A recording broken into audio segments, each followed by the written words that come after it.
रामचंद्र भगवान की, माता जानकी की, माता जानकी की, भारत माता की, भारत माता की, वंदे वंदे वंदे।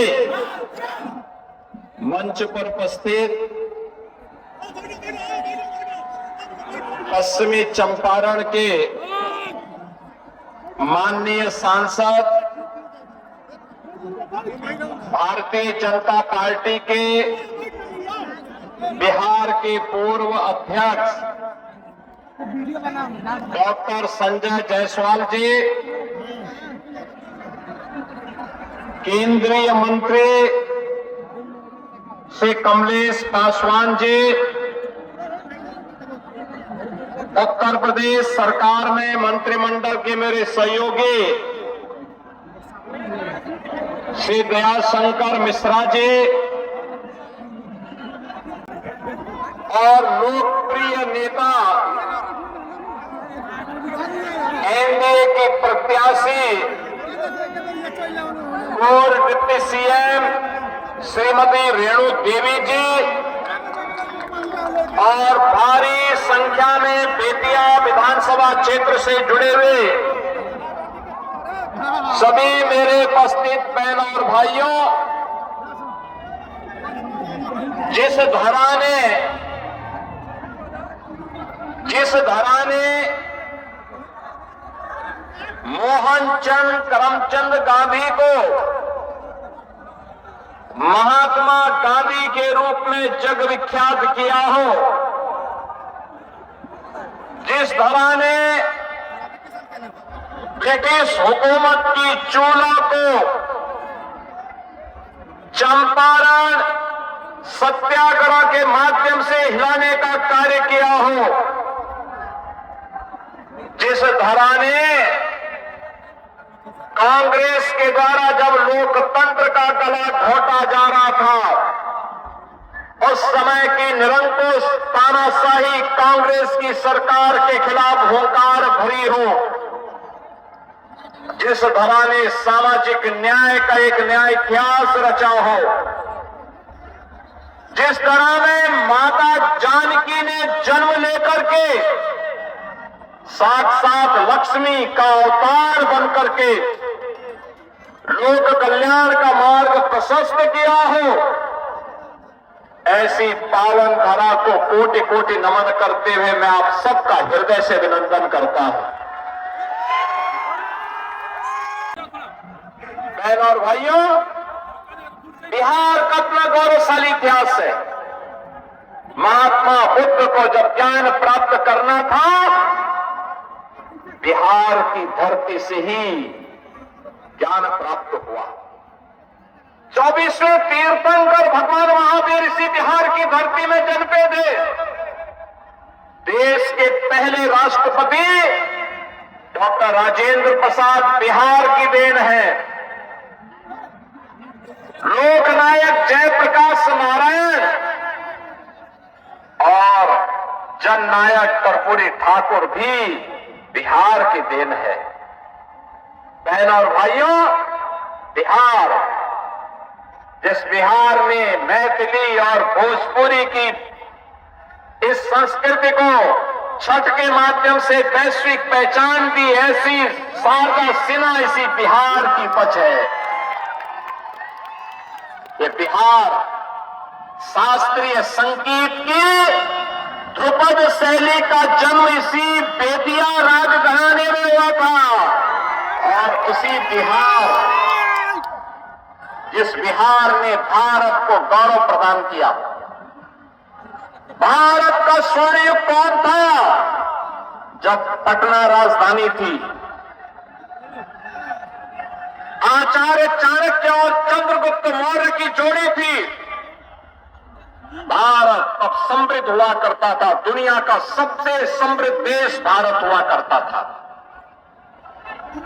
लेकिन बहनों और भाइयों, आजाद भारत में जो संभावनाएं बिहार के पास थी, पहले कांग्रेस ने, फिर आरजेडी ने उन सपनों को दूर दूसरित करने का काम किया।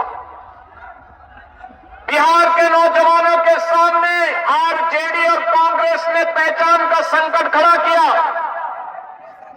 यहां के किसानों को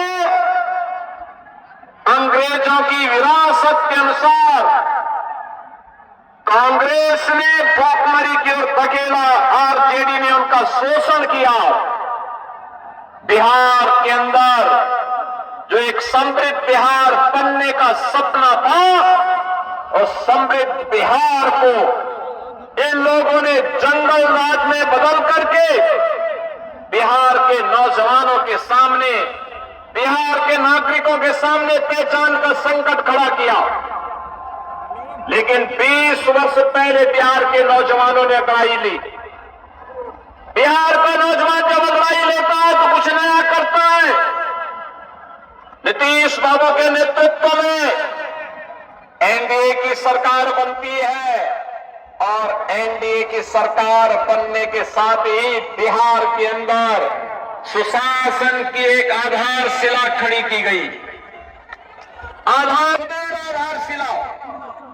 बहनों और भाइयों, आज हम लोग आए आपसे अपील करने के लिए इसी सुशासन की शिला में एक मजबूत इमारत का निर्माण करना है। समृद्ध बिहार और विकसित बिहार की प्रधानमंत्री मोदी जी की संकल्पना को आगे बढ़ाना है। और मुझे बताते हुए प्रसन्नता है, आज पहले चरण का चुनाव बिहार के अंदर चल रहा है। 121 विधानसभा में वोटिंग हो रही है। बिहार का नौजवान, बिहार का किसान, बिहार का श्रमिक, बिहार की माताएं बहनें झोंक करके एनडीए को वोट देती हुई दिखाई दे रही है। और रुझान बताता है कि जब 14 नवंबर को परिणाम आएंगे तो फिर एक बार एनडीए सरकार का नारा बुलंद हो जाएगा बिहार के अंदर। और इसीलिए मैं आपसे अपील करने के लिए आया हूं। बहनों और भाइयों, बिहार मां जानकी का जन्मस्थली, और कांग्रेस ने माननीय उच्चतम न्यायालय में कहा था कि राम तो है ही नहीं, यानी माता सीता को भी झुठलाने का प्रयास। कितना बड़ा पाप इन कांग्रेसियों ने किया। बिहार के अंदर पश्चिमी, यानी यहां पर वाल्मीकि आश्रम है, महर्षि वाल्मीकि को भी झुठलाने का प्रयास। ये कांग्रेस का पाप है। कांग्रेस भारत की विरासत का अपमान करती है, भारत की आस्था का अपमान करती है, और इसीलिए उसने उच्चतम न्यायालय में शपथ पत्र दिया, राम हुए ही नहीं, कृष्ण हुए ही नहीं। कैसी मूर्खतापूर्ण बातें ये लोग करते हैं। आरजेडी ने राम मंदिर के रथ को रोक दिया था, और इनका पार्टनर एक सपा है उत्तर प्रदेश में, उसने राम भक्तों पर गोलियां चला करके लहूलुहान किया था अयोध्या को। लेकिन हम तब भी कहते थे, राम लड़ा हम आएंगे मंदिर, माफी गोली खाएंगे, और जो कहा वो करके दिखा दिया ना। ये तब हो पाया जब मोदी जी प्रधानमंत्री और डबल इंजन की सरकार उत्तर प्रदेश में बीजेपी की थी। अयोध्या में राम मंदिर का निर्माण हो गया। राम मंदिर के निर्माण से पहले याद करना, अयोध्या में एयरपोर्ट, इंटरनेशनल एयरपोर्ट बना है, और इंटरनेशनल एयरपोर्ट का नामकरण महर्षि वाल्मीकि के नाम पर भी किया गया है। वहां पर जो भरसोई बनी है, जहां पे जाने वाले श्रद्धालुओं को फ्री में प्रसाद मिलता है, ये प्रसाद मिलता है माता सबरी रसोई में। और जहां रेन बसेरा बने हैं ना, ये रेन बसेरा बने हैं निषाद राज के नाम पर, निषाद राज के नाम पर। आप अयोध्या में आइए, 25 नवंबर को प्रधानमंत्री जी आ रहे हैं अयोध्या में, तब देखना अयोध्या अयोध्या में जो भव्य राम मंदिर का निर्माण हुआ है, बहनों और भाइयों, वहां पर भगवान राम भी हैं, राम दरबार भी है, मां जानकी भी है, लक्ष्मण जी भी हैं और हमारे बजरंग बली भी हैं। एकदम पास बोले तुम। अयोध्या में तो वैसे भी हनुमानगढ़ी में हमेशा हनुमान जी महाराज विराजमान है, सुग्रीव किला भी है। और यही नहीं, याद करिए रामायण काल का पहला बलिदानी कौन है? जटायु। गिद्धराज जटायु भी राम मंदिर की तरफ देख रहा है। थोड़ा देखिए कितना भाव बेहल करने वाला दृश्य है।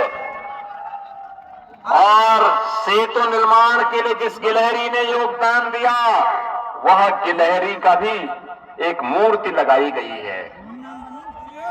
बहनों और भाइयों, ये है भारतीय संस्कृति, कृतज्ञता ज्ञापित करने की संस्कृति। ये कांग्रेस और आरजेडी कृतज्ञता ज्ञापित करना नहीं सिखा सकती। अगर अयोध्या में भगवान राम का भव्य मंदिर का निर्माण हुआ है, एनडीए की सरकार सीतामढ़ी में भी मां जानकी के भव्य मंदिर के निर्माण के कार्य को आगे बढ़ा चुकी है,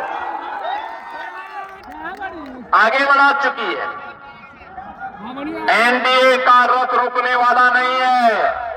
बिना रुके, बिना डिगे, बिना झुके ये लगातार डबल स्पीड से, बुलेट स्पीड से आगे बढ़ रहा है। और इसीलिए बहनों और भाइयों में कहने के लिए आया हूं, एक तरफ आपकी आस्था का सम्मान, विरासत को लेकर के मोदी जी के नेतृत्व में